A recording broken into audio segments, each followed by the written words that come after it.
Hi, I'm Erin Spain. Welcome to my channel. Today I'm going to show you how I built this DIY mini bar cart. Now, I built a bar cart a long time ago, which I love, and I'll share a link to that in the description box below. But for this one, I really wanted to kind of modify that design and make it smaller so it could double as a side table. And I also added some marble tile because I love wood and marble together, so I really wanted to incorporate that design element.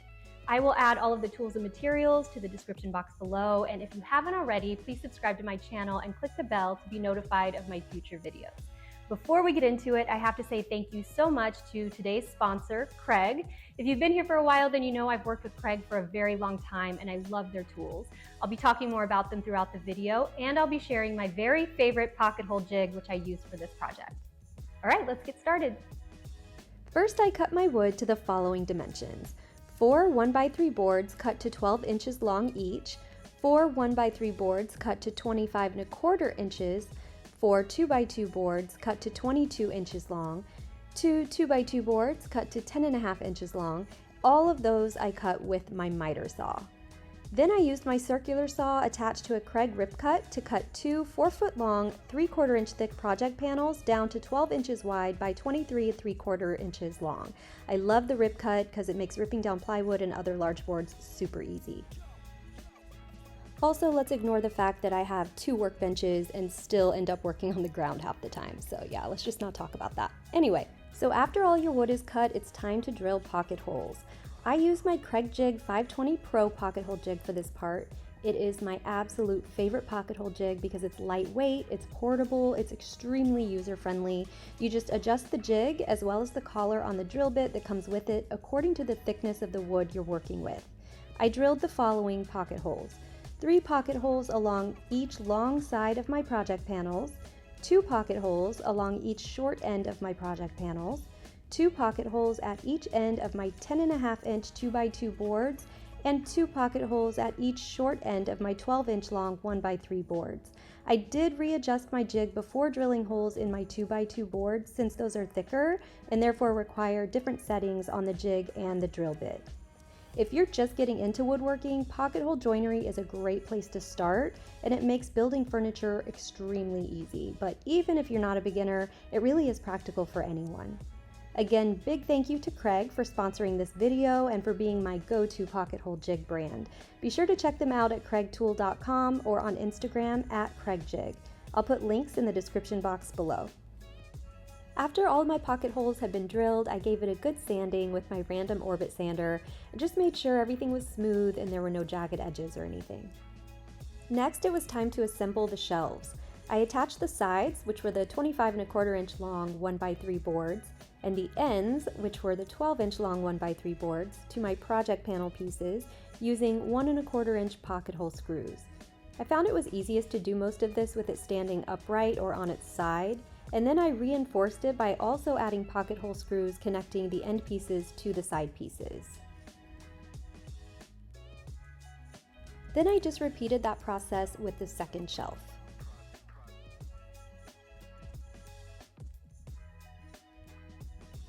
I assembled the legs by attaching one 10½ inch long 2x2 board to 2 of my 22-inch long 2x2 boards using 2½ inch long pocket hole screws, creating a U shape. Then I repeated this process so I had 2 sets of legs.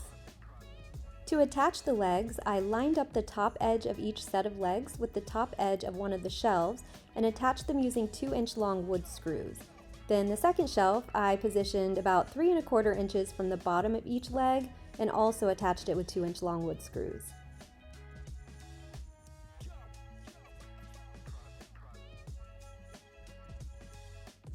I stained the cart using Varathane Early American Stain and sealed it using Minwax polycrylic in a satin finish.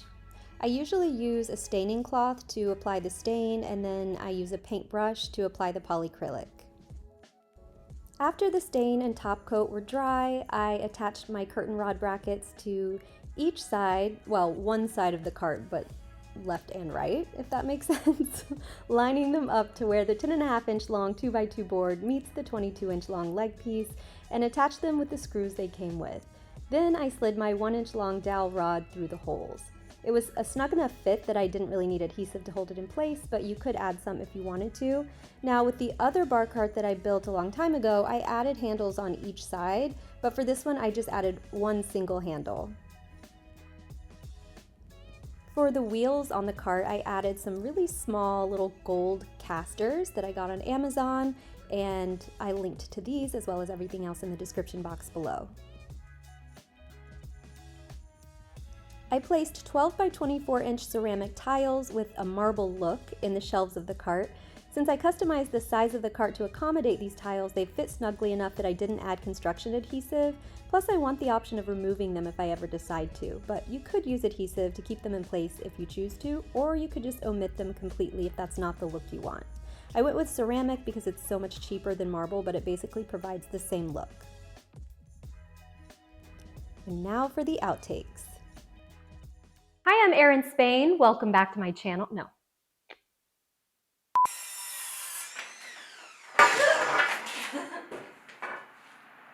I almost said welcome to my video. That's not what I want to say. I built a bar cart a while back, and I will link to that in the description. Damn it. Okay. Hi, I'm Erin Spain. Welcome to my, oh my gosh. Good Lord. All right. Bro, you're hungry every 2 seconds. Please go inside. Hi, I'm Erin Spain. Welcome to my words are hard, as always. One of these days I'll do this without messing up. Erin Spain, welcome to my channel. Nope. No. Oh God. Okay. No. Okay. You have no shoes on. You have no helmet. You were sick from school today. You don't need to be zipping around on a scooter. Thanks so much for watching. You can find me online at ErinSpain.com and on social media at ErinSpainBlog.